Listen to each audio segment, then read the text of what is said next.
Jejak di Balik Kabut. Audiobook novel silat. Cerita, Esa Mintarja.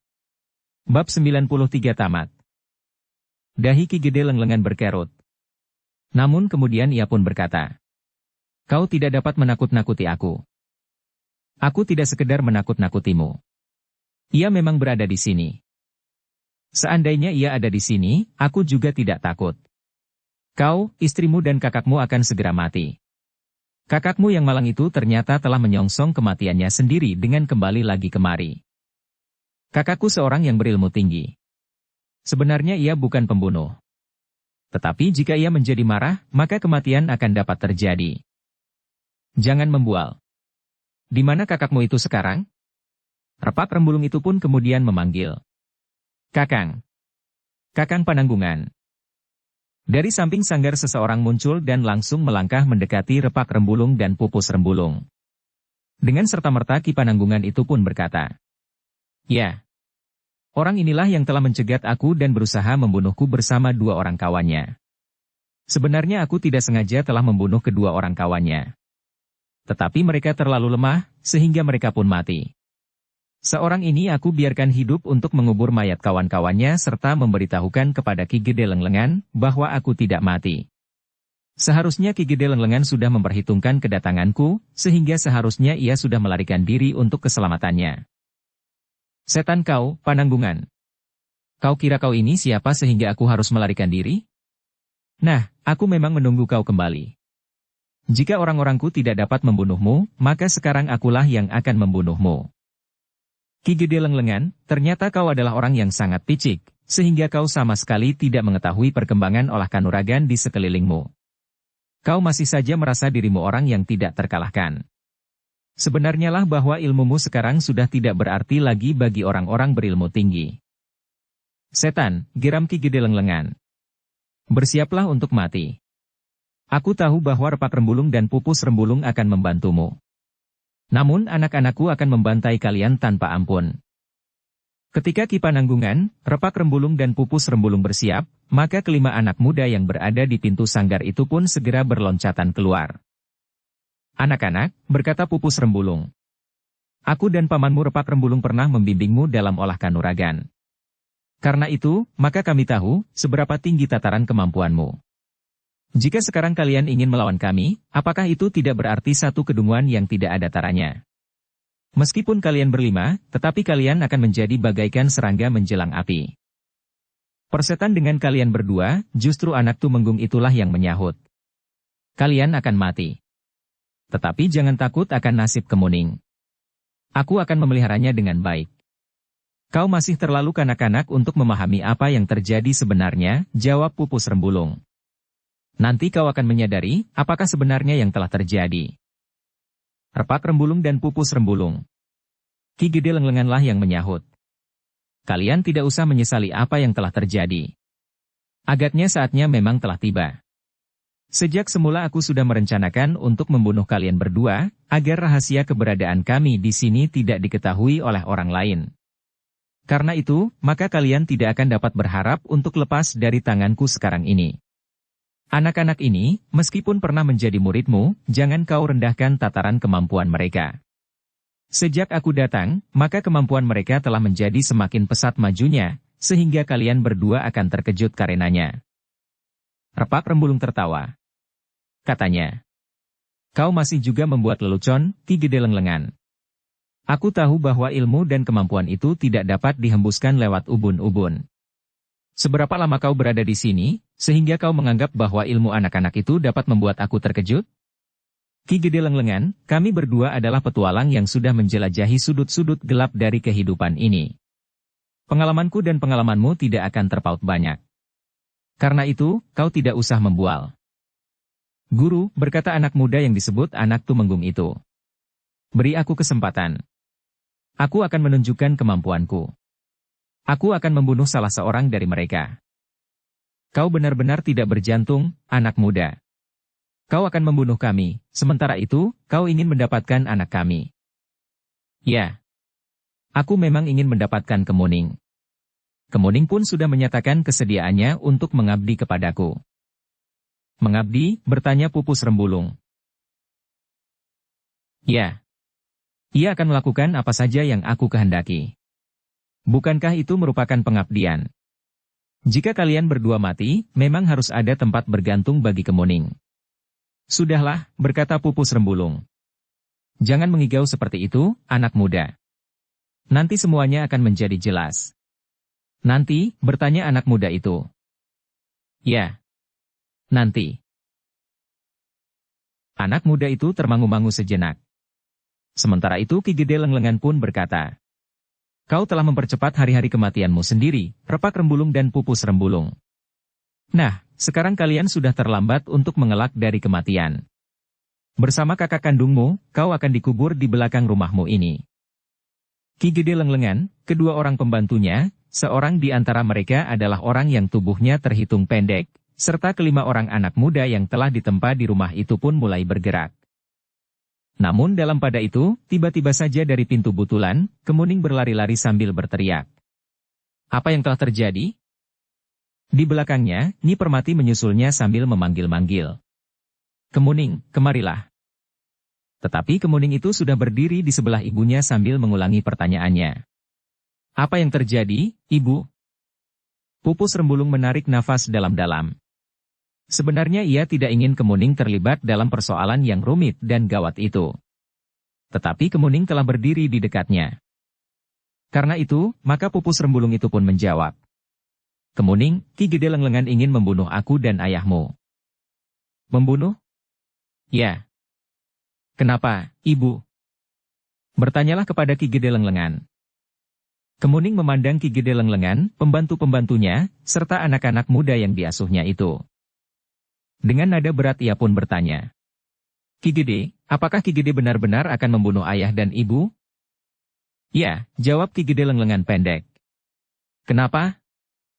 Ayah dan ibumu telah berkhianat. Mereka berniat menjebak kami dan menyerahkan kami kepada para prajurit Pajang. Benar begitu, Ibu? Kau percaya kepada Ki Gede Lenglengan? Jika tidak, kenapa Ki Gede akan membunuh ayah dan ibu? Aku tidak tahu, Kemuning. Mungkin Ki Gede Lenglengan, yang sudah bersedia membantu Harya Wisaka yang telah memberontak itu menjadi semakin ketakutan karena kesalahan yang dilakukan. Karena itu maka ia telah mencurigai semua orang. Kemarin, Ki Gede Lenglengan telah memerintahkan 3 orang pengikutnya untuk menyusul dan membunuh uakmu, Ki Pananggungan. Tetapi uakmu adalah seorang yang berilmu sangat tinggi, sehingga 2 di antara orang yang akan membunuhnya justru terbunuh. Yang seorang, karena kemurahan hati uapmu Ki Pananggungan, dibiarkan hidup. Nah, orang itulah yang telah dibiarkan hidup oleh uapmu. Namun sekarang, ia telah siap untuk mencoba membunuh aku dan ayahmu serta uapmu. Apakah benar begitu? Yang menjawab adalah anak muda yang disebut putra seorang Tumenggung itu. Kemuning, kemarilah. Jangan pikirkan apa yang akan terjadi. Kita mempunyai dunia kita sendiri. Maksud Kakang? Dunia kita tidak tergantung kepada Ki Repak Rembulung dan Nyi Pupus Rembulung, sehingga jika mereka terbunuh dalam pertempuran, masa depan kita tidak akan terganggu. Aku tidak mengerti maksudmu, Kakang. Biarkan saja apa yang akan terjadi atas kedua orang tuamu yang telah mengkhianati sahabatnya itu, Kemuning. Kau dan aku akan tetap beranjak ke masa depan dengan penuh pengharapan.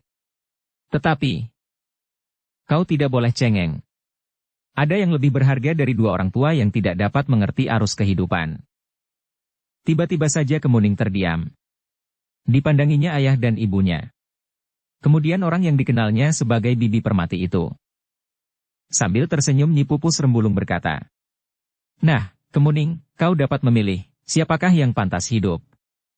Ayah, ibu dan uapmu Ki Pananggungan, atau Ki Gede Lenglengan dan orang-orangnya? Wajah Kemuning menjadi tegang. Dengan suara yang bergetar ia pun bertanya. Kenapa? Kenapa perselisihan ini terjadi? Kenapa ayah dan ibu berkhianat sehingga akhirnya ayah dan ibu terancam kematian? Kami tidak berkhianat, Kemuning. Ki Gede Lenglenganlah yang telah bermimpi. Tetapi sudah tentu bahwa aku dan ibumu tidak akan begitu saja menyerahkan lehernya. Kenapa ayah dan ibu tidak minta maaf saja, agar kesalahan ayah dan ibu diampuni? Jadi kau tetap percaya bahwa kami bersalah? Kemuning termangu-mangu. Kemuning, panggil anak muda yang disebut sebagai putra seorang tumenggung itu. Kemarilah. Aku akan melindungimu sampai selama-lamanya. Kemuning termangu-mangu. Anak muda itu sangat menarik hatinya. Sikapnya yang terbuka, gembira dan penuh gairah hidup menentang masa depan. Ketika ia memandang mata anak muda itu, rasa-rasanya sebuah tarikan yang kuat telah menghisapnya, sehingga di luar sadarnya Kemuning itu mulai bergeser. Kau tetap berdiri di tempatmu, Kemuning. Kau boleh datang kepadanya, setelah kau langkahi mayat ayah dan ibumu, berkata Ki Repak Rembulung yang mulai marah. Kemuning tertegun. Ia berdiri seperti orang yang kebingungan sehingga tidak tahu apa yang harus dilakukannya. Kemuning, panggil anak muda itu. Tetapi Kemuning menjadi bagaikan membeku di tempatnya.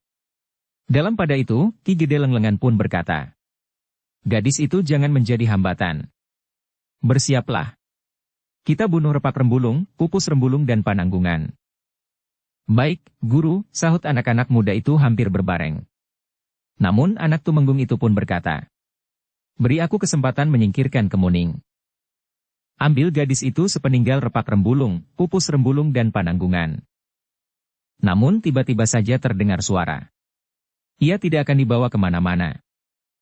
Semua orang berpaling ke arah suara itu. Dua orang anak muda muncul dari samping sanggar pula. Jantung Kemuning rasa-rasanya bagaikan disengat petir. Anak-anak muda ini adalah Wijang dan Paksi. Tiba-tiba tubuh Kemuning bergetar. Gadis itu merasa tidak sanggup bertemu lagi dengan anak muda yang telah membebaskannya dari tangan bahu Langlang itu. Kemuning yang gemetar itu merasa didekap seseorang dari belakang. Ternyata adalah bibinya, Nyi Permati. Mereka memang berada di sini, Kemuning. Kau tidak usah terkejut. Jantung Kemuning berdentang semakin keras. Ia semakin tidak tahu apa yang harus dikerjakan. Ki Gede Lenglengan, berkata Pangeran Benawa. Kau harus mengakhiri petualanganmu. Paman Harya Wisaka sudah tertangkap.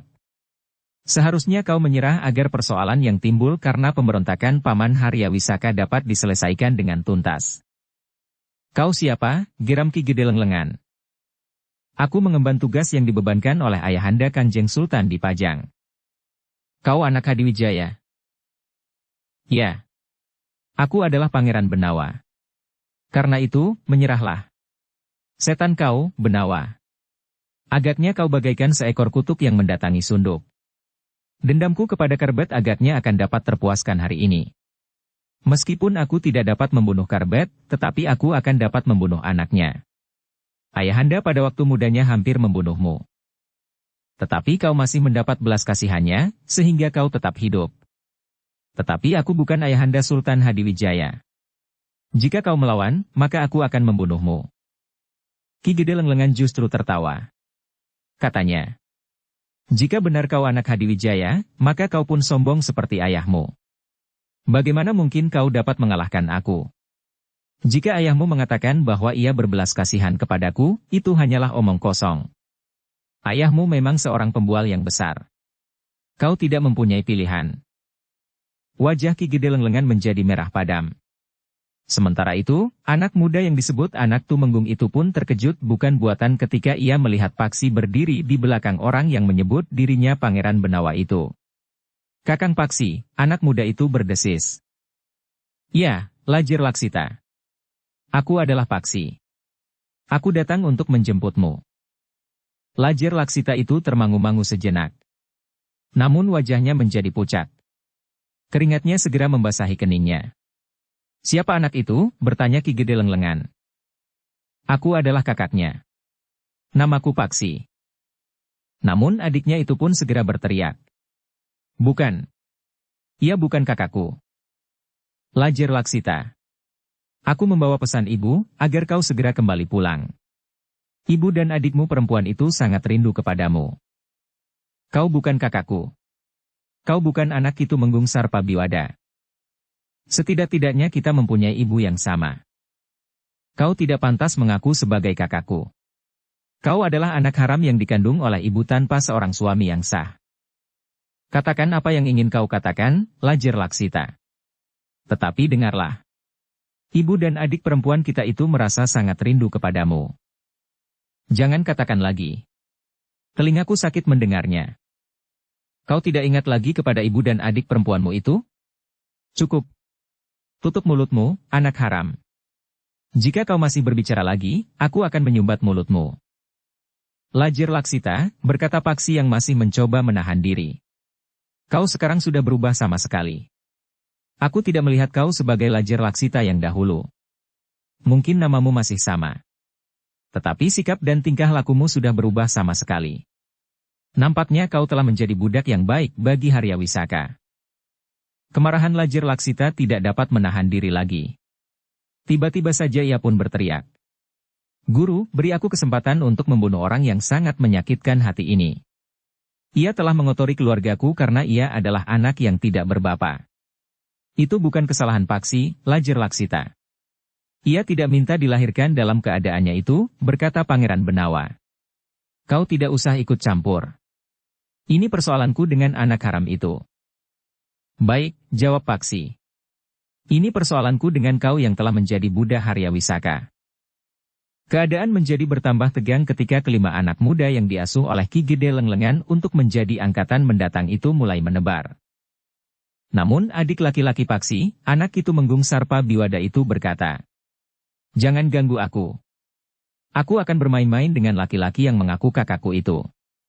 Yang menumpang hidup pada ayahku. Yang mendapat makan, minum, pakaian dan tempat tinggal yang baik, namun ternyata kemudian tidak tahu diri. Ia berusaha mencelakakan ayahku yang telah banyak memberinya apa saja yang diperlukannya. Orang seperti laki-laki yang tidak tahu diri itu, tidak pantas untuk tetap hidup. Aku tidak akan membantah, Lajir Laksita. Apa yang kau katakan itu semuanya benar. Aku telah mendapat makan, minum, pakaian dan tempat tinggal yang lebih dari layak. Aku berterima kasih. Untuk menyatakan terima kasihku itu, maka aku seakan-akan telah menjelajahi desa menghitung pintu untuk menemukanmu. Aku sadar bahwa kau akan bersikap seperti ini. Tetapi aku sudah bertekad untuk membawa pulang. Membawamu kepada ibu dan adik perempuanmu. Apapun sikapmu. Setan kau. Kau mencoba untuk mengungkit perasaanku agar aku bersikap lebih lunak kepadamu. Tidak, Kisanak. Aku akan membunuhmu. Ayah juga sudah berpesan kepadaku, agar aku membunuhmu. Dahulu aku kagum akan ilmumu. Tetapi sekarang, setelah aku menyadap ilmu dari guruku, Ki Gede Lenglengan, maka ilmumu itu tidak akan berarti apa-apa bagiku. Baik, Lajir Laksita. Jika kau berkeras untuk membuat perbandingan ilmu, aku tidak berkeberatan. Bagus. Bersiaplah. Jika kau benar akan bertempur seorang melawan seorang, marilah. Kita mengambil tempat terpisah dari mereka yang akan bertempur dalam kelompok. Bukankah gurumu, pembantu-pembantunya dan saudara-saudara seperguruanmu akan bertempur bersama-sama melawan Ki Pananggungan serta Ki Repak Rembulung dan Nyi Pupus Rembulung di samping Pangeran Benawa? Sombongnya kamu, anak haram. Baik. Kita akan memisahkan diri. Tetapi kau jangan menganggap guruku dan saudara-saudaraku licik karena mereka bertempur di dalam kelompok. Jika itu terjadi, hanyalah karena nasib mereka yang harus berhadapan dengan guru itulah yang buruk, sedangkan mereka pun sudah sepantasnya mati karena mereka terlalu banyak tahu. Paksi tidak menjawab lagi. Tetapi ia memberi isyarat kepada Pangeran Benawa, Ki Pananggungan, Ki Repak Rembulung dan Nyi Pupus Rembulung, bahwa ia ingin bertempur di arena yang terpisah. Pangeran Benawa mengangguk sambil berkata, terserah kepadamu, Paksi. Tetapi satu hal yang harus kau lakukan, menangkap anak itu hidup atau mati. Ia adalah anak Tumenggung Sarpa Biwada yang jelas telah berpihak kepada Paman Harya Wisaka yang memberontak. Anak itu sendiri menunjukkan sikap perlawanannya, meskipun ia tahu, aku, Pangeran Benawa berada di sini. Diam kau. Lajir Laksita itu membentak. Sementara itu Pangeran Benawa pun berkata, kau dengar, ia telah membentak aku, Pangeran Benawa, putra mahkota Dipajang. Jantung Lajir Laksita berdenyut semakin cepat. Karena itu, maka ia pun berteriak. Diam kau, Benawa. Kau kira sebutan dan kedudukanmu itu dapat menggoyahkan tekadku? Aku tahu bahwa tekadmu tidak akan goyah, karena perasaanmu sudah mati. Selama kau berada di bawah asuhan Ki Gede Lenglengan, maka perasaan dan nalarmu telah dibunuh. Dan kau dengan bangga menyatakan kepada bumi Pajang, bahwa nalar budimu sudah mati. Cukup. Cukup. Aku juga akan membunuhmu nanti, setelah aku membunuh anak haram ini. Tetapi Pangeran Benawa itu tertawa. Katanya, lihat, betapa bodohnya kau, anak Sarpabiwada. Dunia pun tidak lebih dari luasnya padepokanmu di belakang sekat yang terpisah dari kehidupan itu. Kemudian ketika kau mulai melihat dunia yang sebenarnya di rumah Ki Repak Rembulung dan Nyi Pupus Rembulung, gurumu yang gila itu telah datang menyusulmu untuk menjeratmu kembali dalam duniamu yang sempit. Lajir Laksita tidak tahan lagi. Tiba-tiba ia bergerak ke arah Pangeran Benawa. Namun Paksi pun berkata, aku yang akan melawanmu, bukan Pangeran Benawa. Karena kau tidak akan sempat berbuat apa-apa di hadapannya. Bahkan menyebut nama ayah dan ibu pun kau tidak akan dapat mengucapkannya. Gila, gila. Lajir Laksita itu pun berteriak-teriak untuk melepaskan tekanan di dadanya. Namun dalam pada itu, Ki Gede Lenglengan pun berkata, jangan cemas. Aku akan menangkap pangeran yang gila ini. Rasa-rasanya memang sudah waktunya untuk memberikan mainan yang terbaik bagimu dan saudara-saudaramu. Paksi ternyata sudah melangkah memisahkan diri sambil berkata, di sini, kita leluasa untuk bermain gamparan. Lajir Laksita sudah tidak sabar lagi. Anak muda itu pun segera meloncat menyerang Paksi. Yang terdengar adalah jerit kemuning. Di luar sadarnya gadis itu melangkah mendekati Paksi dan Lajir Laksita yang mulai bertempur. Jangan. Jangan. Kedua orang anak muda itu berloncatan surut. Sementara itu, Lajir Laksita pun berkata, jangan cemas, Kemuning. Ia tidak akan dapat berbuat apa-apa atasku. Aku akan membunuhnya dalam waktu yang singkat. Jangan, suara Kemuning menjadi parau. Kenapa? Kemuning tidak menjawab. Tetapi matanya menjadi basah. Bagi Kemuning kedua orang anak muda itu mempunyai kedudukan tersendiri di dalam hatinya. Namun ketika keduanya yang ternyata kakak beradik itu hadir bersama-sama, maka baru terasa pada Kemuning, betapa wibawa Paksi terasa sangat mencengkamnya, sehingga untuk menyebut namanya saja Kemuning merasa tidak mampu mengucapkannya. Jangan cemas, Kemuning. Aku tidak akan apa-apa. Aku akan menyelesaikan anak haram ini segera. Namun Paksi pun menyahut. Jika ia berhasil, maka ia pun akan segera membantu kawan-kawanmu membunuh ayah dan ibumu, Kemuning. Jika itu juga berhasil, maka kau akan dibawanya untuk menjadi budaknya. Diam kau, anak yang tidak tahu diri. Betapa kebaikan ayahku kau balas dengan kecurangan dan pengkhianatan sehingga ayahku tertangkap karenanya. Tidak hanya ayahmu, sekarang kau dan Lenglengan akan ditangkap hidup atau mati. Lajir Laksita tidak menunggu lagi. Dengan cepat ia pun meloncat menyerang Paksi. Ia tidak lagi bertempur dengan tangan telanjang, karena Paksi menggenggam tongkatnya. Ketika sebilah pedang ditarik dari sarungnya, maka pantulan cahaya matahari nampak berkilat-kilat menyilaukan mata. Keduanya pun segera terlibat ke dalam pertempuran yang sengit. Dendam dan kebencian Lajir Laksita telah membakar ubun-ubunnya. Karena itu, maka pedangnya pun segera menggelepar, menyerang dari segala arah. Sekali-sekali pedang di tangan Lajir Laksita itu terayun mendatar. Kemudian menebas ke arah dada. Bahkan terjulur lurus menikam ke arah jantung. Namun Paksi masih tetap mampu mengelakkannya. Kemajuannya memang luar biasa, berkata Paksi di dalam hatinya. Tetapi kekasaran yang liar nampak pada ilmunya. Mungkin bersumber dari Ki Repak Rembulung atau Nyi Pupus Rembulung, tetapi mungkin bersumber dari Lenglengan itu sendiri. Dengan demikian, maka pertempuran di antara kedua orang kakak beradik itu pun menjadi semakin sengit.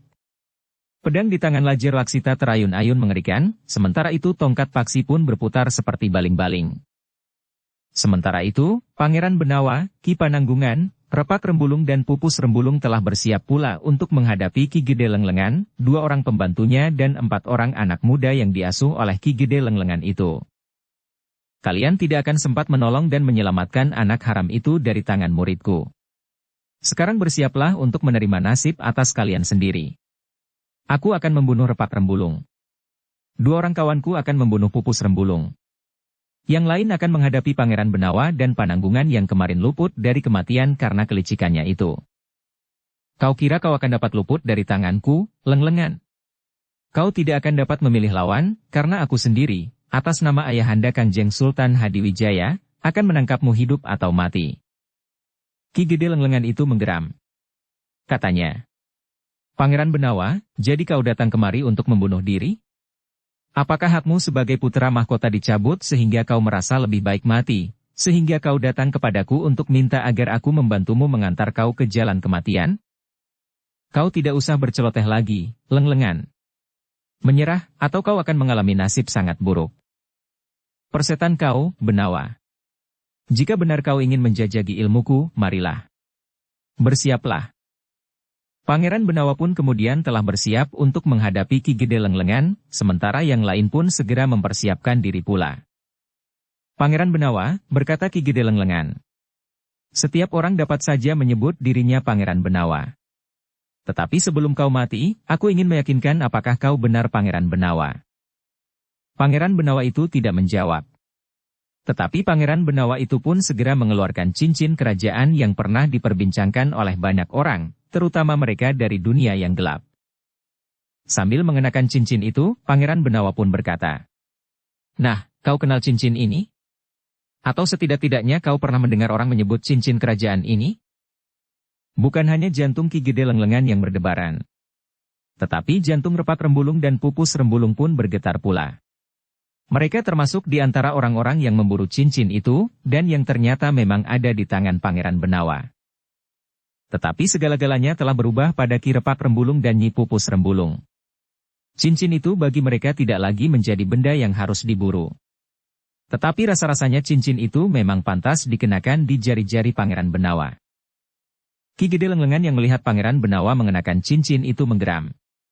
Katanya, "Kau tidak akan mengenakan cincin itu terlalu lama. Kau akan mati dan akulah yang akan mengenakan cincin itu." Pangeran Benawa seolah-olah tidak mendengarnya. Tetapi Pangeran Benawa itu pun berkata, "Nah, Lenglengan. Sekarang kau yakin bahwa kau berhadapan dengan Pangeran Pati Pajang yang mengemban perintah Kanjeng Sultan. Apa katamu? Aku akan membunuhmu, siapapun kau. Apalagi kau telah membawa cincin itu. Maka keinginanku untuk membunuhmu menjadi semakin besar. Aku sudah bersiap, Ki Gede. Apakah masih ada yang akan kau katakan? Persetan kau." Ki Gede Lenglengan itu pun dengan tiba-tiba telah menyerang Pangeran Benawa. Tetapi Pangeran Benawa sudah bersiap menghadapinya, sehingga dengan tangkasnya Pangeran Benawa pun telah menghindar. Serangan Ki Gede Lenglengan itu merupakan aba-aba bagi kedua orang pengikutnya dan keempat anak muda yang diasuhnya.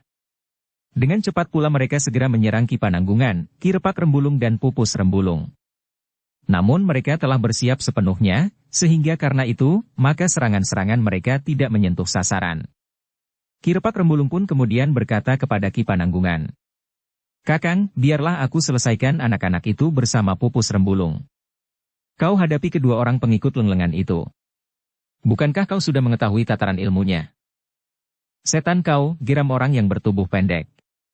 "Jangan terlalu sombong. Jika kawanku tidak sempat membunuhmu kemarin, bukan ukuran bahwa aku juga tidak akan mampu membunuhmu.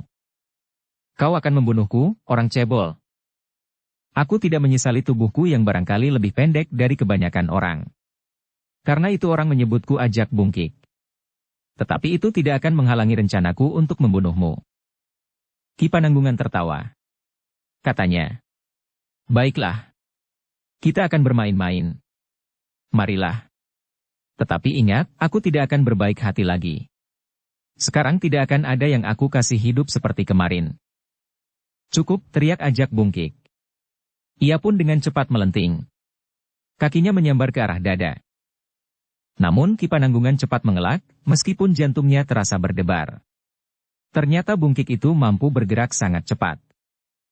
Dengan demikian, maka Ki Pananggungan itu harus berhati-hati menghadapi orang yang menyebut dirinya Ajak Bungkik itu. Bersama seorang kawannya, orang itu menyerang Ki Pananggungan seperti arus gelombang yang datang beruntun menghantam tebing. Ki Pananggungan pun kemudian berloncatan mengambil jarak dari Repak Rembulung dan Pupus Rembulung.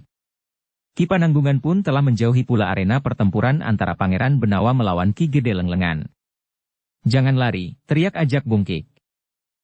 Ki Pananggungan tertawa. Katanya, "Kau kira aku akan lari? Kau sedang mencari kesempatan. Jika kami lengah, maka kau akan segera melarikan diri. Jika aku hanya ingin melarikan diri, maka aku tidak akan memasuki halaman rumah Repak Rembulung. Persetan dengan celotehmu. Sebentar lagi kau akan mati. Sebenarnya lah bahwa orang yang disebut Ajak Bungkik itu mempunyai kelebihan dari kawan-kawannya yang telah mencegat dan berusaha membunuh Ki Pananggungan. Ia mampu bergerak sangat cepat. Tubuhnya seakan-akan tidak berbobot. Berloncatan berputaran. Kedua kakinya seakan-akan tidak menyentuh tanah. Namun Ki Pananggungan adalah seorang yang memiliki ilmu yang mapan. Karena itu, maka pertahanannya tidak mudah dikoyak oleh serangan-serangan Ajak Bungkik dan kawannya. Yang kemudian dikepung oleh 4 orang anak muda adalah Repak Rembulung dan Pupus Rembulung. Anak-anak muda yang pernah menjadi muridnya beberapa saat lamanya sebelum Ki Gede Lenglengan itu datang. Kalian benar-benar akan melawan kami berdua, bertanya Repak Rembulung. Jangan menyesali nasibmu, sahut seorang di antara mereka. Bagaimana mungkin hal ini kalian lakukan? Bukankah kalian tahu tataran ilmu dan kemampuanku? Kami tahu. Tetapi kalian berdualah yang tidak mampu membimbing kami di sini. Ilmu kami memang tidak meningkat sama sekali, karena kalian tidak mampu berbuat apa-apa. Tetapi demikian guru datang, maka kami telah menjadi orang yang memiliki ilmu lebih tinggi dari kalian berdua. Pupus Rembulung tertawa sambil berkata, kami kagumi cara Ki Gede Lenglengan menusukkan racun ke dalam jantungmu. Kalian telah menjadi orang yang kehilangan pribadi kalian sepenuhnya. Lihat, betapa Lajer Laksita harus bertempur melawan kakaknya sendiri. Sekarang kalian telah berani menentang kami. Bukankah itu merupakan satu keganjilan yang terjadi pada nalar budi kalian? Jangan mencoba membujuk dan menyesatkan penalaan kami. Tidak akan ada gunanya, karena kami tahu pasti apa yang kami lakukan. Repak Rembulung pun menyahut. Tidak ada gunanya berbicara dengan mereka, Nyi. Mereka benar-benar sudah kehilangan diri mereka sendiri. Mereka sekarang menjadi tidak lebih dari seekor kerbau yang telah dicocok hidungnya. Mereka akan pergi kemana mereka harus pergi sesuai dengan kemauan orang yang memegang kendali. Kami beri kesempatan kalian berbicara sepuas-puas hati sebelum tubuh kalian terbujur di dalam kubur. Repak Rembulung menggelengkan kepalanya. Katanya, baiklah, kami akan berusaha membangunkan kalian dari sebuah mimpi yang buruk. Repak Rembulung dan Pupus Rembulung tidak sempat berbicara untuk membujuk mereka lagi. Nampaknya hati mereka telah benar-benar membeku. Ketika keempat orang anak muda itu mulai bergerak, maka Repak Rembulung dan Pupus Rembulung pun harus bergeser pula. Namun keduanya sengaja tidak mengambil jarak. Mereka akan bertempur bersama menghadapi keempat orang anak muda itu. Sebenarnya lah sejenak kemudian keempat orang anak muda itu telah menyerang Repak Rembulung dan Pupus Rembulung seperti arus prahara. Kemudian mereka telah membuat mereka menjadi sangat garang. Sementara itu, ajaran yang diberikan oleh Ki Gede Lenglengan adalah ilmu yang keras dan kasar. Pada saat-saat terakhir, Ki Gede Lenglengan ingin anak-anak asuhannya itu lebih cepat maju sehingga justru karena itu, maka anak-anak muda itu telah berlatih dengan keras dan kasar. Sebenarnya lah bahwa rencana Ki Gede Lenglengan pada suatu saat adalah menyingkirkan Repak Rembulung dan Pupus Rembulung. Namun bagaimanapun juga Repak Rembulung dan Pupus Rembulung harus mengakui bahwa anak-anak itu mendapat kemajuan yang pesat setelah Ki Gede Lenglengan datang. Namun unsur gerak yang nampak adalah unsur-unsur gerak yang kadang-kadang tidak pantas dilakukan dan bahkan kasar dan kotor. Meskipun mereka bergerak dalam kesatuan irama, namun iramanya adalah irama yang liar dan bahkan buas. Ki Gede Lenglengan ingin mereka secepatnya dapat dipergunakan, sehingga apapun yang dilakukan, tidak pernah mendapat penilaian sama sekali, berkata Repak Rembulung. Ya. Rasa-rasanya aku tidak dapat mengenali mereka lagi, sahut Pupus Rembulung. Jangan menyesali nasibmu yang buruk, berkata salah seorang dari anak muda itu. Jika beberapa saat yang lalu kami masih berguru kepadamu, maka sekarang kami telah mampu membunuhmu. Apakah kau berbicara dari lubuk hatimu, atau sekedar mengigau tanpa kau mengerti artinya? Pertanyaan itu memang agak mengejutkan. Anak muda itu diam sesaat. Namun kawannya lah yang menyahut. Kalian berdua memang tidak mempunyai arti apa-apa bagi kami. Karena itu, kalian berdua harus disingkirkan agar kalian tidak mengganggu kami yang akan tinggal di sini untuk seterusnya. Pupus Rembulung yang berloncatan menghindari serangan lawannya itu masih sempat berkata. Mereka benar-benar tidak dapat mengenali diri mereka sendiri, Kakang. Jiwa mereka telah berada di bawah pengaruh Ki Gede Lenglengan. Jika Ki Gede Lenglengan itu nanti mati, baru mereka akan dapat disadarkan dari mimpi mereka yang gila itu. Tidak akan dapat secepat itu, Nyi. Tentu memerlukan waktu. Ya, tentu memerlukan waktu. Dalam pada itu, keempat orang anak muda itu menyerang Ki Repak Rembulung dan Nyi Pupus Rembulung dengan kasarnya. Serangan mereka datang beruntun susul menyusul, namun kadang-kadang serangan mereka pun datang serentak bersama dari segala arah. Namun Repak Rembulung dan Pupus Rembulung yang sudah bertahun bertulang, sama sekali tidak menjadi bingung menghadapi lawan yang kasar. Bahkan Repak Rembulung dan Pupus Rembulung mampu pula bertempur dengan kasar dan bahkan liar. Jika ia berada di antara serigala yang liar dan buas, maka mereka akan menjadi seekor macan kumbang yang tidak kalah liar dan buasnya. Tetapi melawan anak-anak muda yang liar itu, Repak Rembulung dan Pupus Rembulung masih mencoba mengendalikan diri agar mereka tetap menunjukkan kebesaran seorang guru dalam olah kanuragan. Dalam pada itu, Ki Gede Lenglengan yang bertempur melawan Pangeran Benawa mulai menyadari bahwa anak Karbet itu mewarisi ketinggian ilmu ayahnya. Jika pada masa mudanya Lenglengan tidak mampu mengimbangi kemampuan Karbet, maka setelah sekian puluh tahun ia menempa diri, ternyata anak Karbet itu pun tidak segera dapat ditundukkan. Bagaimana caranya Karbet menuangkan ilmunya ke dalam diri anaknya itu, berkata Ki Gede Lenglengan di dalam hatinya. Anak ini mempunyai kemampuan jauh lebih tinggi dari saat Karbet seumur dengan Benawa ini. Dengan demikian, maka Ki Gede Lenglengan itu pun harus meningkatkan ilmunya selapis demi selapis. Namun Pangeran Benawa pun telah melakukannya juga. Ilmunya meningkat selapis demi selapis. Sehingga dengan demikian, maka Pangeran Benawa itu selalu dapat mengimbangi ilmu Ki Gede Lenglengan. Bahkan semakin tinggi ilmu Ki Gede Lenglengan, Pangeran Benawa masih tetap mampu mengimbanginya. Agak terpisah, Paksi Pamekas masih bertempur melawan adik laki-lakinya. Adik laki-laki yang sangat dikasihinya sebagaimana adik perempuan dan ibunya. Namun yang kemudian telah tersesat ke sebuah padepokan yang dipimpin oleh Ki Gede Lenglengan itu. Di luar lingkaran pertempuran, Kemuning berdiri dengan tegangnya. Ketika Nyi Permati mendekatinya dan menarik lengannya, Kemuning tetap tidak beranjak dari tempatnya. "Kemuning," desis Nyi Permati. Tetapi Kemuning masih tetap berdiri dengan tegangnya. Di hadapannya dua orang anak muda, kakak beradik, bertempur di antara hidup dan mati. Dua orang yang mempunyai sentuhan khusus di hatinya. Bagi Kemuning pertempuran di antara keduanya itu bagaikan terjadi dalam dirinya. Meskipun agaknya Paksi tidak menghiraukannya lagi setelah sekian lama berpisah, tetapi bekasnya masih tetap terpahat di hati Kemuning. Sedangkan adiknya, Lajer Laksita, adalah anak muda yang telah memberi isi dalam hidupnya yang sepi di tempat terpencil itu. Namun Kemuning yang serba sedikit juga memiliki bekal olah kanuragan itu melihat betapa jauh berbeda watak dan sifat ilmu yang dimiliki oleh Paksi Pamekas dan adiknya, Lajer Laksita. Perlahan-lahan Kemuning melihat unsur-unsur gerak Lajer Laksita menjadi semakin keras dan kasar. Sementara itu, Paksi Pamekas tetap pada dasar ilmunya yang meskipun keras, tetapi tidak menunjukkan kekasarannya. Pedang Lajer Laksita pun terayun-ayun mengerikan. Sekali-sekali pantulan cahaya matahari menyambar mata Paksi, sehingga Paksi harus bergeser untuk menghindari kilatan pantulan yang menyilaukan itu. Namun putaran tongkat Paksi sekali-sekali membingungkan Lajer Laksita. Setiap kali terjadi benturan, bukan tongkat Paksi yang patah, tetapi tangan Lajer Laksitalah yang bergetar. Tetapi Lajer Laksita tidak tanggap akan kekuatan dan tenaga yang tersimpan pada diri kakaknya itu.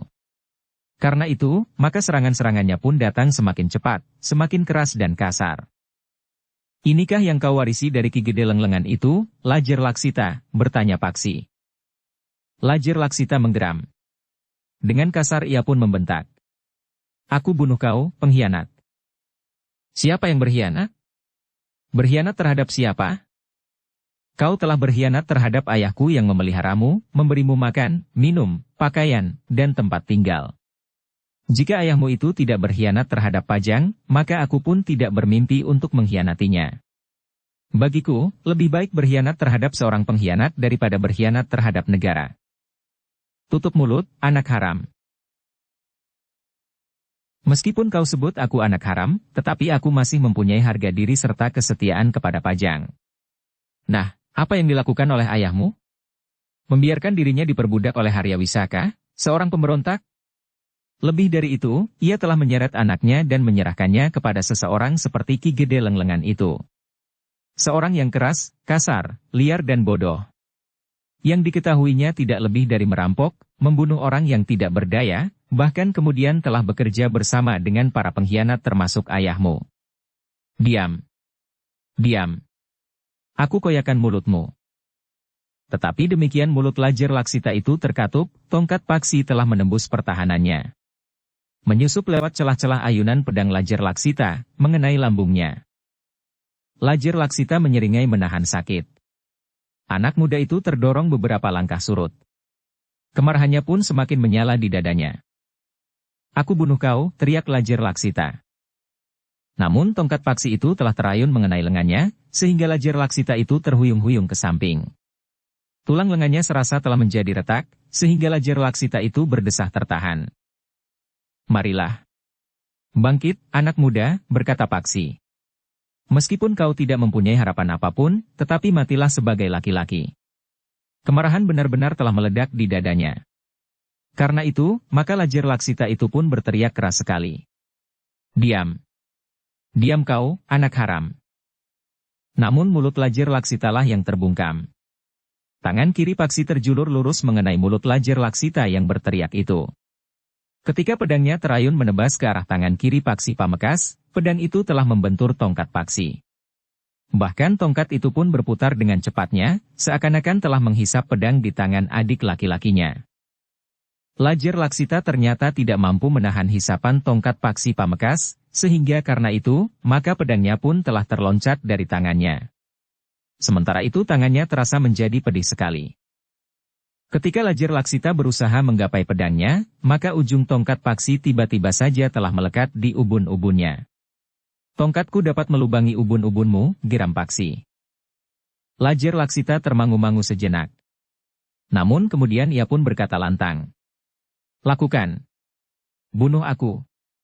Aku sama sekali tidak takut mati.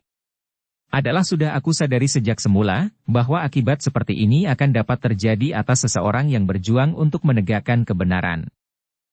Kebenaran macam apa yang kau perjuangkan? Kebenaran atas landasan berpikir Haryawisaka yang tamak itu? Persetan dengan kau, anak haram. Bunuh aku. Jangan banyak bicara. Kau kira aku akan membunuhmu? Bagiku, tongkatku akan lebih berharga untuk membunuh seekor tikus daripada membunuh seorang pemberontak dan pengkhianat. Diam. Diam kau, teriak Lajer Laksita.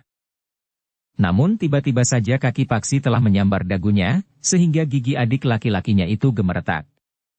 Di luar sadarnya, Lajer Laksita itu mengaduh. Ketika tangannya meraba mulutnya, terasa cairan yang pekat dan hangat membasah di tangannya. Agaknya bibirnya telah pecah sehingga darah mulai meleleh dari bibirnya itu. Ayo, kau mau apa? Merengek minta aku membunuhmu? Sudah aku katakan bahwa kau tidak cukup berharga untuk dibunuh. Lajer Laksita itu hampir saja mengumpat. Tetapi ujung tongkat paksi sudah melekat di pipinya. Katakan yang ingin kau katakan. Kau memang seorang anak yang telah dibentuk untuk menjadi kasar, liar, buas dan tidak mengerti tatanan serta unggah-ungguh. Lajer Laksita mengurungkan niatnya. Tetapi matanya menjadi merah seperti bara. Kenapa matamu menjadi merah? Hi? Jika matamu membuat hatiku semakin geram, aku akan mencungkil biji matamu. Tetapi dengar, aku tidak akan membunuhmu. Licik, pengecut. Kenapa kau tidak mau membunuh? Sudah aku katakan bahwa kau tidak cukup berharga untuk dibunuh. Paksi tidak menjawab. Tetapi tangannya terayun deras sekali, menampar mulut anak muda itu. Yang menjerit adalah Kemuning. Dengan nada berat di sela-sela isak tangisnya ia berkata. Jangan, Kakang. Jangan. Diam. Paksi pun membentak keras sekali. Jangan ikut campur. Aku mohon. Persoalanku dengan pengkhianat ini tidak ada hubungannya dengan kau. Menyingkirlah jika kau tidak sampai hati melihat aku menghancurkan anak pengkhianat ini. Kaulah yang tidak tahu diri, teriak Lajer Laksita. Dengar, anak manja, pada umurku yang belum genap 17 tahun, aku sudah mendapat perintah untuk mencari cincin kerajaan di dalam belukar, kehidupan yang penuh dengan duri. Untunglah, ada orang yang menolongku. Untunglah bahwa Ki Pananggungan baik kepadaku. Untunglah bahwa Ki Repak Rembulung dan Nyi Repak Rembulung tidak membantaiku. Di semak belukar olah kanuragan itu, terdapat kelompok-kelompok dari beberapa perguruan yang ganasnya melampaui orang yang kau sembah dan bernama Lenglengan itu. Cukup, teriak Lajer Laksita. Tetapi sekali lagi Paksi menampar mulut itu keras sekali, sehingga Lajer Laksita terhuyung-huyung. Kau tidak dapat memerintah aku untuk diam. Jika kau tidak mau mendengar, aku potong telingamu dengan pedangmu sendiri. Kakang, Kakang Paksi, jangan, tangis Kemuning. Jangan turut campur. Aku mohon, Kakang. Jika aku tahu kau akan menghambat tugasku kali ini, aku tidak akan melepaskanmu dari tangan Bahu Langlang. Biarlah kau menjadi mangsanya dan untuk selamanya kau tidak akan dapat menikmati cerahnya sinar matahari. Kakang, tiba-tiba saja Kemuning berlari mendekap Nyi Permati sambil menangis. Ia tidak mengerti, kenapa Paksi tiba-tiba telah berubah. Paksi yang dilihatnya itu rasa-rasanya bukan Paksi yang pernah dikenalnya. Bibinya seakan-akan dapat membaca perasaan gadis itu. Karena itu sambil memeluk Kemuning yang menangis, Nyi Permati pun berkata. Angger Paksi mencoba untuk bersabar. Tetapi adiknya telah merendahkannya, menghinanya dan menghempaskan martabatnya di bawah telapak kakinya, sehingga batas kesabaran Angger Paksi pun telah dilanggarnya. Ledakan itu menjadi sulit untuk dikendalikan betapapun Angger Paksi adalah seorang yang terbiasa mengekang diri. Ketika Paksi sedang berpaling kepada Kemuning, maka Lajer Laksita berusaha untuk memanfaatkan kelemahan itu. Dengan cepat Lajer Laksita meloncat menyerang Paksi dengan tangan terjulur, jari-jarinya mengembang untuk mencengkam leher. Namun ternyata Paksi menyadari akan serangan itu. Dengan tangkasnya ia mengelak. Demikian tangan Lajer Laksita terjulur, maka Paksi pun segera merendahkan dirinya. Tongkatnya dengan derasnya menyapu kaki Lajer Laksita, sehingga anak muda itu pun jatuh tertelungkup. Ketika Lajer Laksita berusaha dengan cepat bangkit, maka tongkat Paksi telah memukul lambungnya. Lajer Laksita yang kesakitan itu menggeliat. Namun Paksi telah meloncat sambil memutar tubuhnya. Kakinya terayun deras, menghantam kening adik laki-lakinya, sehingga Lajer Laksita itu terpelanting jatuh. Bibi, Bibi, terdengar tangis Kemuning. Paksi tidak memburunya. Dibiarkannya Lajer Laksita bangkit berdiri. Wajahnya menjadi pengap dengan nada kebiru-biruan. Mari, anak manja, anak Tumenggung Sarpa Biwada. Jika kau laki-laki, ambil pedangmu. Kita akan bertempur sampai tuntas. Lajer Laksita termangu-mangu sejenak. Namun Paksi itu melangkah menjauh sambil berkata. Ambil pedangmu atau aku patahkan tanganmu. Lajer Laksita tidak dapat berbuat lain. Dipungutnya pedangnya yang terjatuh. Ia pun kemudian bersiap untuk bertempur melawan Paksi. Tunjukkan bahwa kau anak Tumenggung Sarpa Biwada yang telah berkhianat itu, dan telah menempatkan dirinya sebagai budak Harya Wisaka. Bangkit. Lawan aku yang kau sebut anak haram. Mata Lajer Laksita memang menyala. Tetapi ia tidak dapat mengingkari kenyataan, bahwa ilmu Paksi masih jauh berada di atas kemampuannya. Namun Lajer Laksita itu pun kemudian telah terpancing lagi untuk bertempur melawan Paksi. Namun semakin lama ia bertempur, maka tubuhnya menjadi semakin kesakitan. Paksi memukulinya di mana saja. Lengannya, bahunya, lambungnya, pahanya, dadanya dan di mana-mana. Dalam pada itu, ternyata Repak Rembulung dan Pupus Rembulung telah berusaha membuat keempat anak muda yang pernah berguru kepadanya itu menjadi jera. Repak Rembulung dan Pupus Rembulung tidak segera menundukkan keempat orang anak muda itu. Tetapi perlahan-lahan keempat anak muda itu dipaksa untuk mengakui betapa lemahnya mereka di hadapan Repak Rembulung dan Pupus Rembulung. Berbeda dengan Repak Rembulung dan Pupus Rembulung, Ki Pananggungan pun bertempur dengan garangnya. Ajak Bungkik memang mempunyai kelebihan dari kawan-kawannya. Karena itu, berdua dengan seorang kawannya, ia mampu bertahan beberapa lama menghadapi serangan-serangan Ki Pananggungan yang datang membadai. Namun beberapa saat kemudian, ia harus menghadapi kenyataan, bahwa Ki Pananggungan memang seorang yang berilmu sangat tinggi. Karena itu, betapapun Ajak Bungkik dan kawannya mengerahkan kemampuannya, namun mereka berdua pun semakin lama menjadi semakin terdesak. Di sisi lain, Pangeran Benawa bertempur dengan sengitnya melawan Ki Gede Lenglengan. Ki Gede Lenglengan yang marah itu pun telah meningkatkan ilmunya semakin tinggi. Ia ingin segera menghancurkan lawannya. Apalagi ketika ia melihat lawannya itu mengenakan cincin yang telah diburu oleh banyak orang. Tetapi ternyata Pangeran Benawa masih saja tetap mampu mengimbangi ilmunya. Sekali-sekali Ki Gede Lenglengan memang mampu mendesak Pangeran Benawa. Namun yang terjadi kemudian adalah sebaliknya. Ki Gede Lenglengan harus berloncatan surut mengambil jarak. Namun Pangeran Benawa yang menyadari betapa tingginya ilmu Ki Gede Lenglengan, harus bertempur dengan hati-hati. Ia tidak boleh mengerahkan tenaganya dengan sia-sia.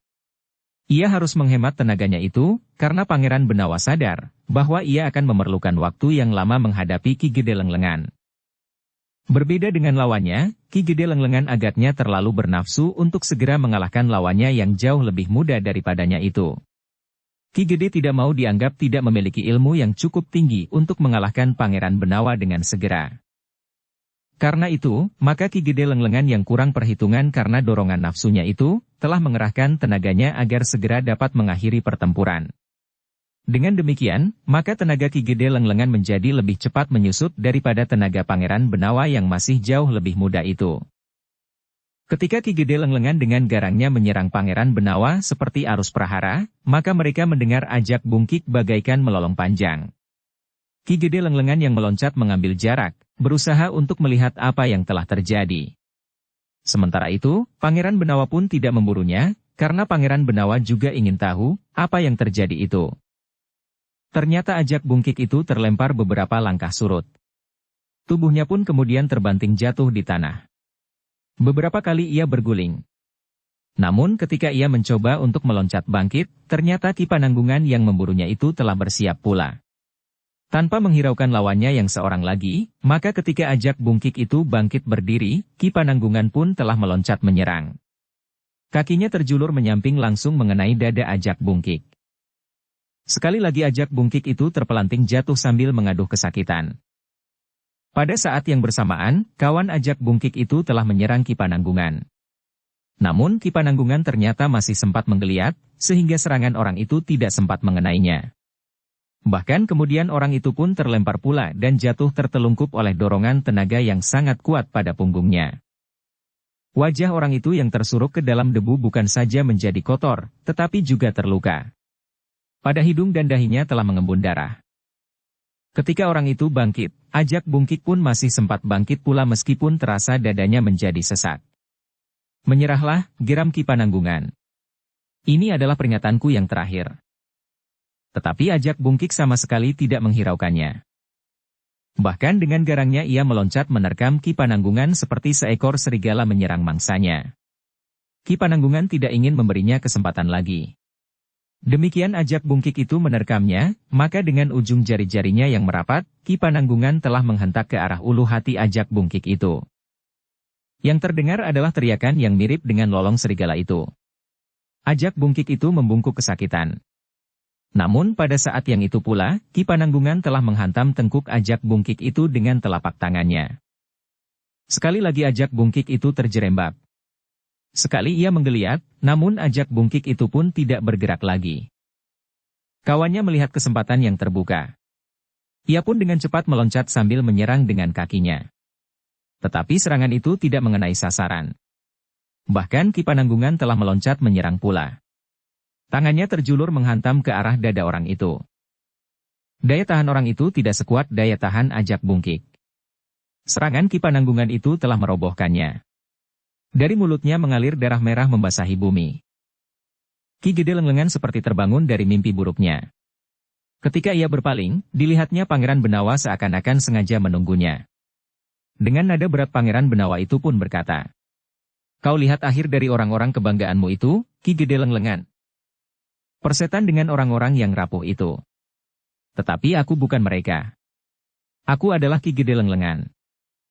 Kau pun tidak ada bedanya dengan mereka itu. Kau pun sudah menjadi rapuh.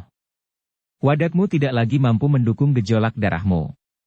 Itulah sebabnya dengan tergesa-gesa kau ajari anak-anak muda itu dengan keinginan Paman Harya Wisaka untuk menyusun kekuatan bagi masa mendatang yang ternyata tidak lebih dari sebuah mimpi.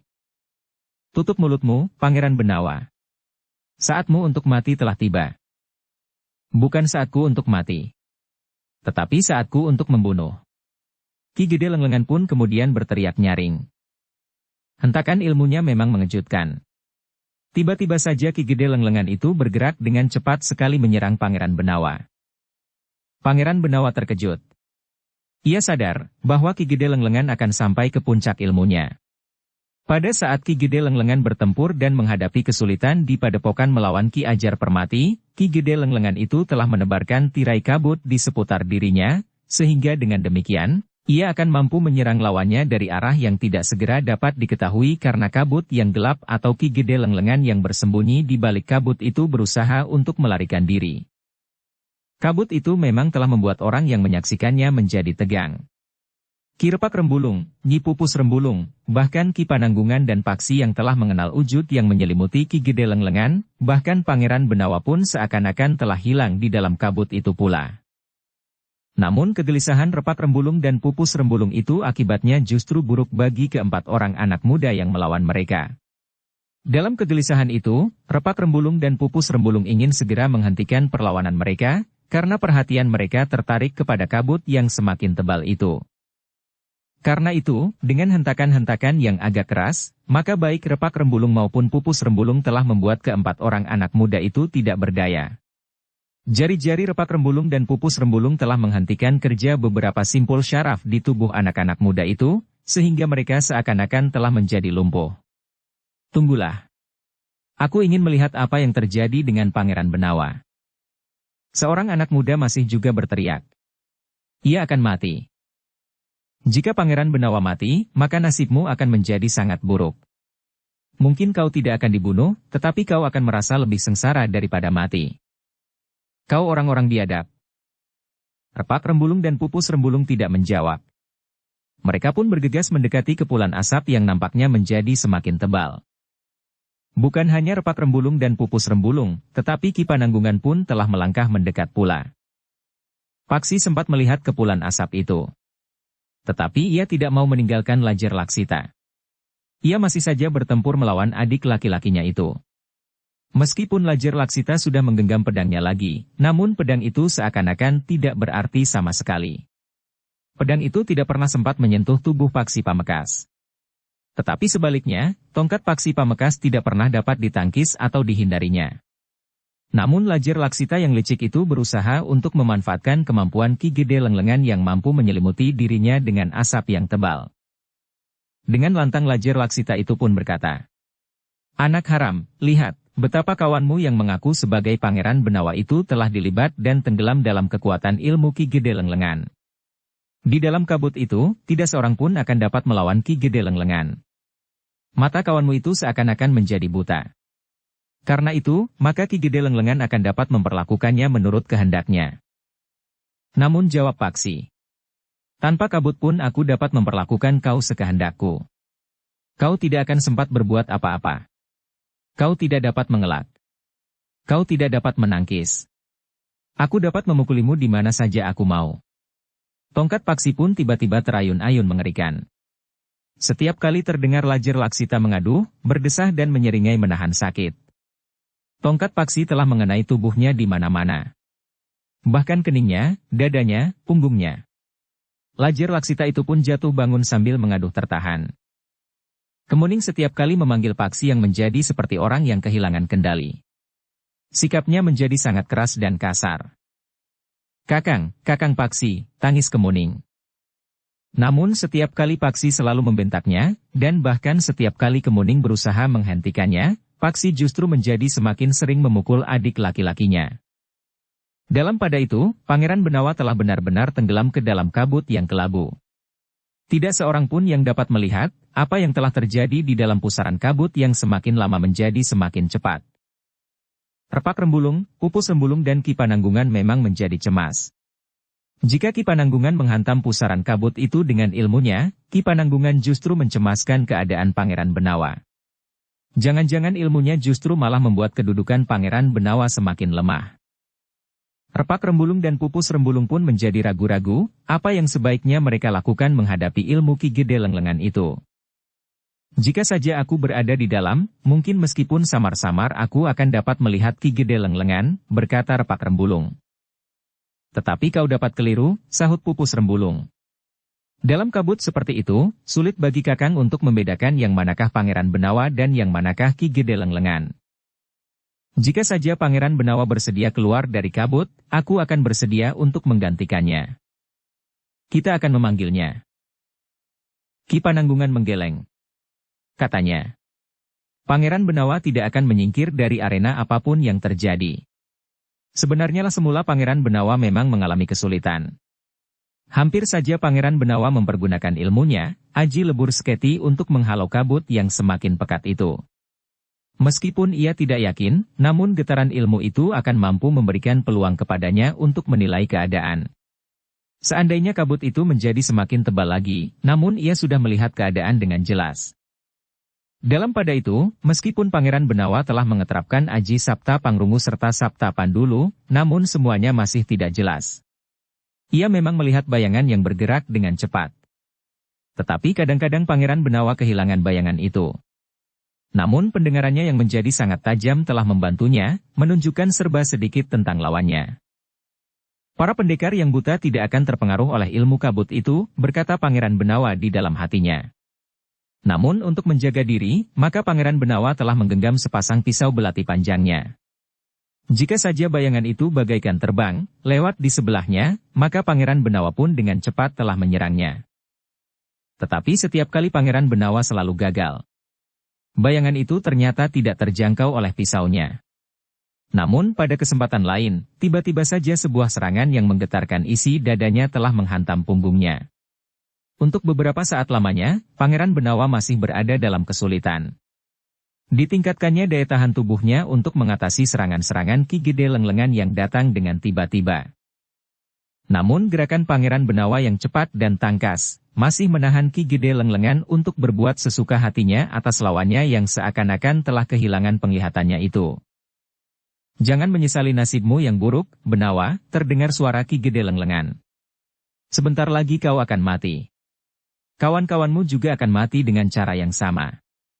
Repak Rembulung dan Pupus Rembulung yang tamak. Pananggungan yang sombong, yang telah membunuh orang-orang dan anak muda yang disebut oleh muridku anak haram itu. Pangeran Benawa tidak menjawab. Tetapi dengan cepat ia menyerang ke arah suara itu. Namun agaknya Ki Gede Lenglengan telah meloncat untuk berpindah tempat. Karena serangan Pangeran Benawa yang luput itu, Ki Gede Lenglengan pun tertawa berkepanjangan. Katanya kemudian. Nah, bersiaplah. Kerahkan semua ilmu yang kau miliki. Kau akan segera mati. Cincin itu akan segera menjadi milikku. Pangeran Benawa menggeram. Ia harus benar-benar mengerahkan kemampuannya. Ia sudah mengeterapkan Aji Sapta Pandulu dan Aji Sapta Pangrungu. Tetapi ia masih tetap berada dalam kesulitan. Penglihatannya masih tetap kabur. Meskipun pendengarannya menjadi semakin jelas, tetapi geraknya berdasarkan atas pendengarannya masih belum mampu mengimbangi kecepatan gerak Ki Gede Lenglengan. Namun pada saat-saat terakhir, Pangeran Benawa tidak hanya mengeterapkan Aji Sapta Pandulu dan Aji Sapta Pangrungu. Pangeran Benawa itu pun telah mengeterapkan Aji Sapta Panggraita. Tiba-tiba saja Pangeran Benawa itu tersenyum. Panggraitanya yang menjadi lebih tajam itu ternyata sangat membantunya. Penglihatannya, pendengarannya dan panggraitanya ternyata mampu membimbing Pangeran Benawa menghadapi lawannya yang memiliki ilmu yang sulit diatasi itu. Namun untuk sementara Pangeran Benawa sama sekali tidak merubah sikapnya. Ia berdiri sedikit merendah. Di kedua tangannya tergenggam pisau belatinya. Samar-samar ia melihat bayangan Ki Gede Lenglengan itu bergerak. Ketajaman pendengarannya pun membantunya menunjukkan keberadaan lawannya. Namun panggraitanya lah yang meyakinkan Pangeran Benawa, di mana lawannya itu berdiri dan bahkan arah geraknya. Namun bagi Ki Gede Lenglengan, Pangeran Benawa dianggap masih belum dapat mengatasi kesulitan karena kabutnya yang pekat. Anggapannya yang keliru itulah kelemahan terbesar dari Ki Gede Lenglengan. Justru pada saat Ki Gede Lenglengan tertawa berkepanjangan karena ia melihat saat-saat terakhir perlawanan Pangeran Benawa, maka Pangeran Benawa telah mempersiapkan aji pamungkasnya. Ki Gede Lenglengan masih juga sempat berkata, "Sekarang, Pangeran Benawa, kau akan mati dalam kegelapan. Kau tidak sempat melihat kawan-kawanmu sementara kawan-kawanmu pun tidak sempat melihat, bagaimana kau mati di tengah-tengah kepekatan kabutku ini. Demikian mulut Ki Gede Lenglengan terkatup, maka orang itu pun segera mempersiapkan serangan mautnya atas Pangeran Benawa yang masih berdiri mematung. Namun pada saat yang bersamaan, Pangeran Benawa telah mempersiapkan ilmunya yang jarang sekali dipergunakan. Hanya pada saat-saat di mana tidak ada jalan lain, ia terpaksa mengeterapkan Aji Lebur Seketi.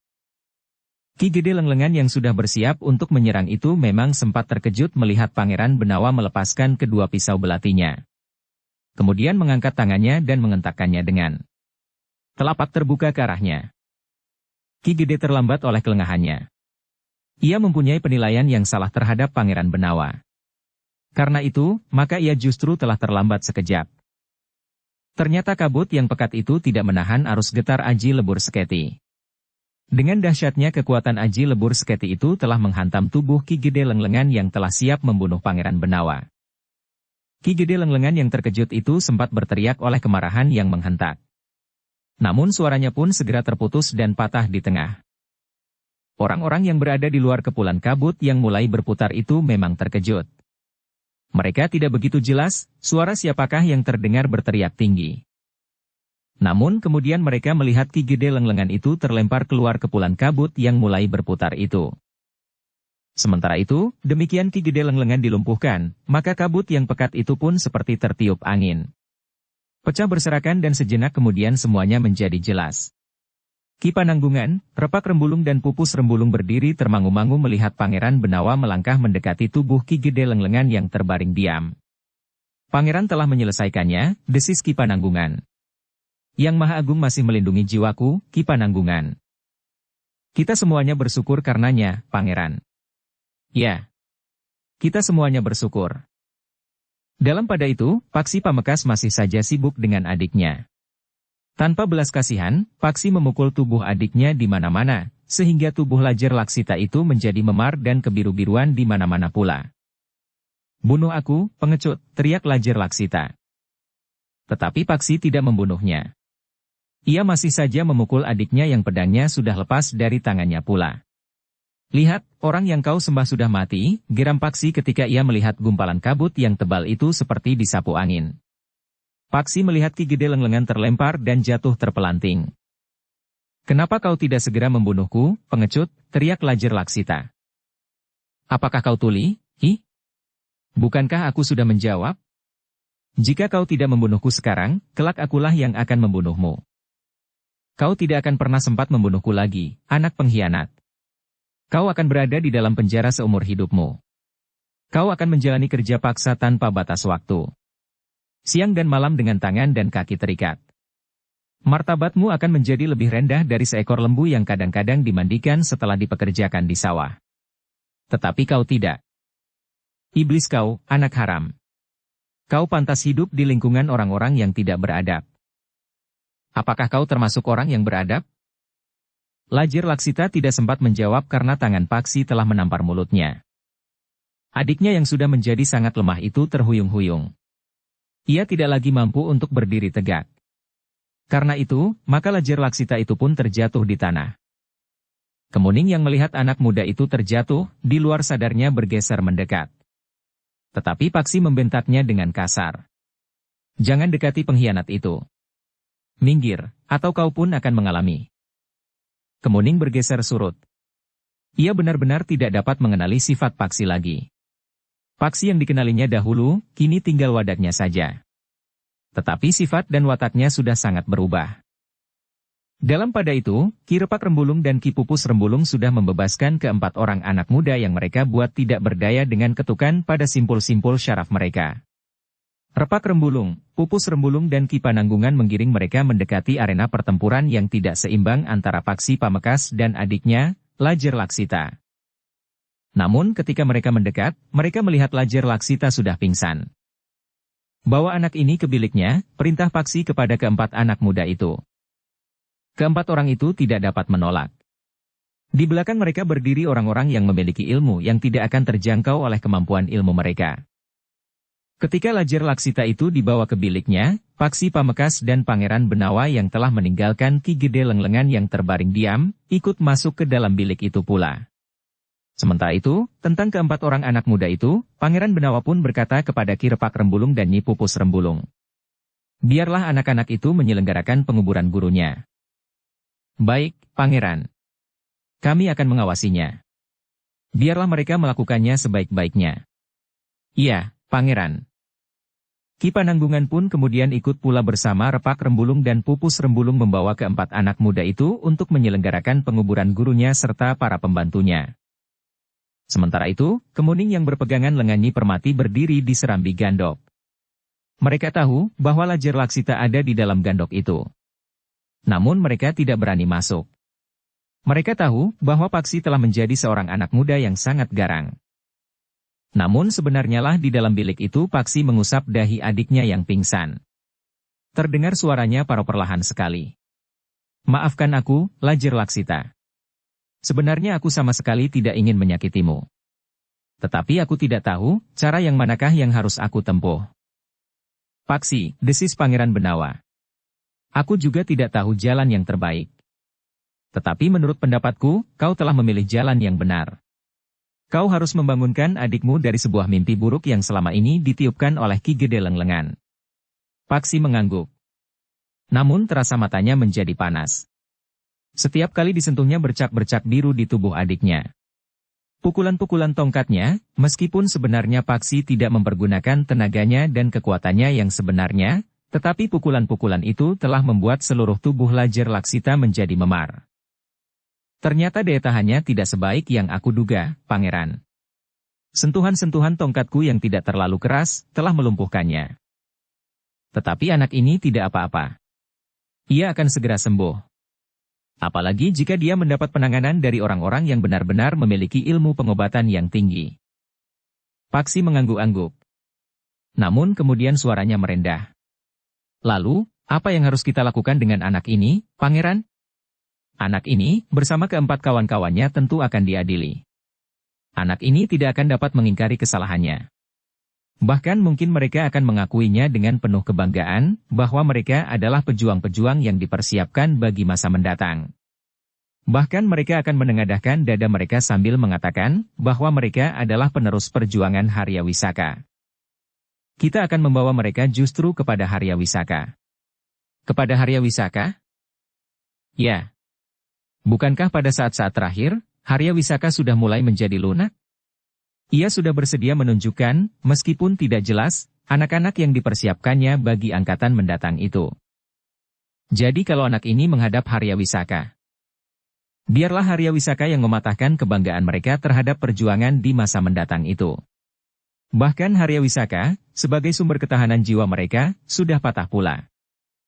Paksi mengangguk-angguk kecil. Katanya, kita akan mencoba, Pangeran. Namun kita pun harus berusaha membebaskan Repak Rembulung dan Pupus Rembulung dari segala tuntutan. Bahkan sudah selayaknya kepada mereka kita berikan sedikit kenang-kenangan. Repak Rembulung dan Pupus Rembulung pada dasarnya bukan orang jahat. Ingat, keduanya pernah menasihati kita, agar kita mencari jalan terbaik selagi kita masih muda. Iya, aku ingat. Mereka mengatakan peringatan itu pada saat kita mencampuri persoalannya, yang mereka anggap sebagai sebuah pertolongan yang menentukan. Dalam pada itu, mereka melihat Lajer Laksita mulai bergerak. Nampaknya ia hampir menjadi sadar. Bekukan sebagian dari kekuatannya, Paksi. Agar setelah ia sadar, ia tidak dapat meninggalkan pembaringannya. Paksi mengangguk. Dimiringkannya tubuh adiknya yang hampir sadar itu. Ditekannya simpul syaraf di bawah lehernya di sebelah menyebelah tulang punggungnya, sehingga tenaganya menjadi lemah meskipun jika kemudian ia telah sadar sepenuhnya. Demikianlah, maka sejenak kemudian, Lajer Laksita itu membuka matanya. Semula semuanya nampak kabur di matanya. Namun kemudian menjadi semakin jelas, sehingga akhirnya ia melihat Paksi Pamekas dan Pangeran Benawa duduk di sebelah tempat pembaringannya. Kau, anak haram, geram Lajer Laksita. Kenapa kau tidak juga membunuhku? Tetapi Lajer Laksita itu menjadi heran. Sikap Paksi tidak lagi garang serta memukul mulutnya dengan tongkat. Tetapi Paksi itu berkata lembut. Tenanglah, Lajer Laksita. Kau harus banyak beristirahat. Lajer Laksita memandang Paksi dan Pangeran Benawa berganti-ganti. Namun kemudian ia pun menggeram. Permainan apa lagi yang kau lakukan sekarang? Tenanglah. Semuanya sudah berakhir. Permainan kita pun sudah berakhir. Lajer Laksita itu tiba-tiba akan bangkit. Namun tubuhnya terlalu lemah, sehingga rasa-rasanya bergerak pun ia tidak mampu lagi. Kita akan pulang, Lajer Laksita. Ibu dan adik perempuanmu itu menunggumu. Jika kau tidak menginginkan aku berada di dalam keluargamu, aku akan menyingkir. Tetapi ibumu dan adikmu sangat merindukanmu. Kau bujuk aku seperti iblis membujukmu. Kau kira aku mempercayaimu, pengkhianat yang lidahnya bercabang. Paksi menarik nafas dalam-dalam. Namun ia pun kemudian berkata, kita akan pulang ke Pajang. Bawa mayatku ke Pajang. Namun Pangeran Benawa pun berkata, aku akan minta bantuan seseorang pergi ke Pajang untuk menyampaikan berita tentang meninggalnya Ki Gede Lenglengan serta para pembantunya. Persetan dengan rencana kalian. Pangeran Benawa menarik nafas panjang. Tetapi ia tidak berbicara lagi. Bahkan kemudian Pangeran Benawa itu telah mengajak Paksi untuk keluar dari bilik itu. Lajer Laksita tidak akan dapat bergerak kemana-mana, berkata Paksi hampir berbisik. Ketika mereka berada di luar bilik, mereka melihat Nyi Permati dan Kemuning yang berdiri termangu-mangu. Namun Paksi itu pun kemudian menggeram. Tidak seorang pun boleh masuk, atau aku akan benar-benar membunuhnya. Kemuning sama sekali tidak menyahut. Tetapi ia benar-benar tidak berani memasuki bilik itu karena ancaman Paksi. Dalam pada itu, Pangeran Benawa dan Paksi bersepakat untuk minta bantuan kepada Ki Pananggungan untuk pergi ke Pajang untuk menyampaikan laporan tentang peristiwa yang terjadi di rumah Ki Repak Rembulung itu. Ketika senja turun, maka Pangeran Benawa, Paksi, Ki Pananggungan, Repak Rembulung dan Pupus Rembulung duduk di peringgitan. Kepada Ki Pananggungan, Pangeran Benawa minta kesediaannya untuk pergi ke Pajang, melaporkan peristiwa yang terjadi di rumah itu. Hamba akan menjalankan segala perintah pangeran, berkata Ki Pananggungan sambil mengangguk hormat. Betapapun kerasnya hati Lajer Laksita serta keempat orang anak muda yang bersamanya diasuh oleh Ki Gede Lenglengan, namun kekerasan hati mereka pun menjadi cair ketika mereka dipertemukan dengan Harya Wisaka. Seorang yang sebelumnya mereka anggap sebagai manusia pinunjul. Jadi, apa arti semuanya yang telah terjadi itu? Bertanya Lajer Laksita kepada Harya Wisaka. Lajer Laksita, kita menyandang nalar budi yang mampu mengurai nilai-nilai yang kita yakini selama ini. Kita harus berani melihat ke dalam diri kita sendiri. Kita harus berani melihat cacat di tubuh sendiri tanpa menyalahkan tempat kita bercermin. Dengan demikian maka kita akan mendapatkan bekal yang pantas untuk menapaki hari esok. Jadi kesimpulannya, aku telah melangkah ke jalan yang keliru. Bukan karena aku sudah berada di dalam tahanan. Hukuman mati pun tidak akan dapat menggoyahkan keyakinanku seandainya itu tidak tumbuh dari dalam diriku sendiri. Lajer Laksita tidak menjawab lagi. Sementara itu Harya Wisaka masih memberinya beberapa petunjuk. Justru kalian harus mencari kawan-kawan kalian yang lain, yang oleh Ki Gede Lenglengan dititipkan kepada orang lain sebagaimana kau dititipkan kepada Ki Repak Rembulung dan Nyi Pupus Rembulung. Lajer Laksita tidak menjawab. Dalam pada itu, bahkan setelah Lajer Laksita bertemu dengan ayahnya, ia masih saja merenungi jejak kakinya sendiri. Lajer Laksita dan keempat orang kawannya telah membuat berbagai macam pertimbangan, sehingga akhirnya seorang kawannya sampai pada satu kesimpulan. Kita harus mendengarkan petunjuk Harya Wisaka. Lajer Laksita dan kawan-kawannya pun mengangguk-angguk. Ketika kemudian Paksi Pamekas dan Pangeran Benawa mengunjunginya, sikap Lajer Laksita memang sudah berubah. Sikap Paksi yang lembut serta kesediaan Pangeran Benawa untuk membebaskan mereka dari segala tuntutan, telah membuat Lajer Laksita membuat pertimbangan-pertimbangan yang rumit. Nasihat Harya Wisaka tentang masa depannya sangat berpengaruh atas jiwa Lajer Laksita dan kawan-kawannya. Ketika pada suatu pagi Paksi Pamekas, Pangeran Benawa dan Ki Tumenggung Sarpa Biwada mengunjungi Lajer Laksita di ruang tahanan, segala-galanya memang sudah berubah. Dengan suara parau ayahnya berkata, "Pulanglah, Ger. Ikuti semua petunjuk dan nasihat kakakmu. Ia benar-benar berniat baik." Lajer Laksita berdiri termangu-mangu. "Aku sudah minta maaf kepada kakakmu. Ternyata kakakmu juga tidak berkeberatan. Ia telah memaafkan aku, meskipun dosaku telah bertimbun. Bahkan terus terang, aku sudah berniat untuk membunuhnya." Lajer Laksita berdiri termangu-mangu. Sementara ayahnya berkata, "Aku sendiri tidak dapat pulang sekarang. Tetapi atas kemurahan Pangeran Benawa, kau dapat pulang sekarang, Nger." Lajer Laksita tidak dapat menjawab. Berbagai gejolak telah terjadi di hatinya. Namun hari itu, Lajer Laksita memang diperkenankan pulang. Pangeran Benawa sendirilah yang melepasnya. Sedangkan Paksi Pamekas akan mengantarnya sampai ke rumahnya. Kawan-kawanmu yang 4 itu juga sedang dalam pembicaraan. Tetapi mereka agak berbeda dengan keadaanmu, Lajer Laksita.